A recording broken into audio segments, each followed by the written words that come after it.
the home half of the sixth inning. Texas Tech leading at 5-2. They've out-hit the Aztecs 10-2, and Floyd a big reason why. He's having a nice ball game in that 9-hole, as he did last Friday when he went 3 for 3 in Stillwater. Here's a called strike by Collins to Floyd, who's 2 for 2 with an RBI base knockback in the second, helping Tech get on the board for the first time in what would be the first of 3 consecutive run-scoring innings.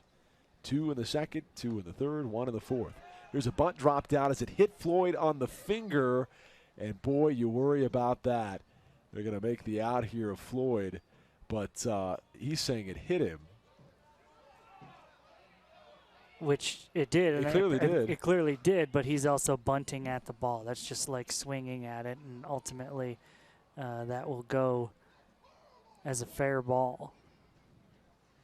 Tadlock out to. If he's offering at the bunt and it's bunted into fair territory and it hits the bat and it hits his hand, that's like swinging the bat at it. So hopefully Floyd will be okay. He doesn't look to be in too much pain, as Brian Simpson's going to come out and look at him, trainer for the Red Raiders. It's on his right hand, which is his throwing hand, and he has been in the top 3 of Big 12 catchers and gunning down runners this year. He's so steady defensively, working with this staff, and Tyler Floyd will get new life at the bat with an 0-2 count. After all of that, let's see if Tyler makes the most of it. Floyd leading off this home half of the sixth inning. 5-2 Red Raiders. Collins set at the belt, brings it home. Fastball low, 1-2.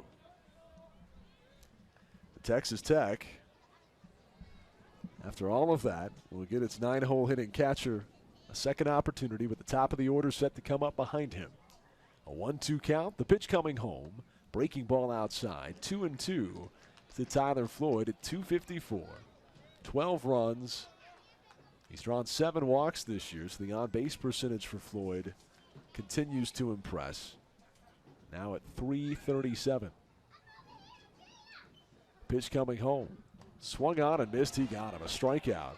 And down goes Floyd for the first time today. He's now 2 for 3. So the Aztecs get their out after all. And Stephen Smith set to come up next.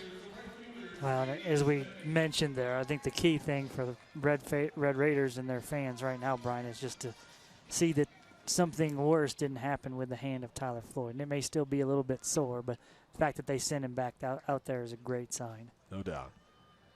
And like we said, they've really been developing a couple of good catchers behind him in case he needed to take a few days off if it swells up and it's tough to grip the bat on Tuesday in Albuquerque.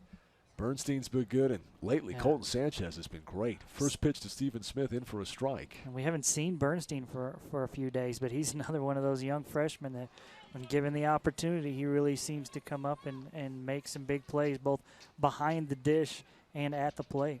Swing and a miss by Smith on the 0-1. So Smith quickly down in an 0-2 hole.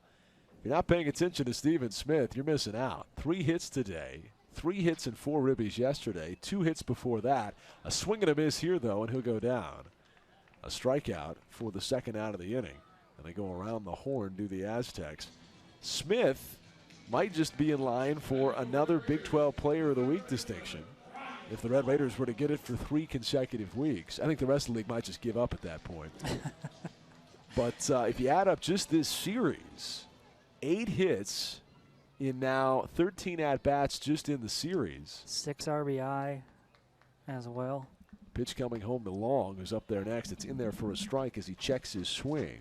I think the difficult part for Steven would be, and I think at times when you're playing outside of the conference, you're not playing a Big 12 opponent.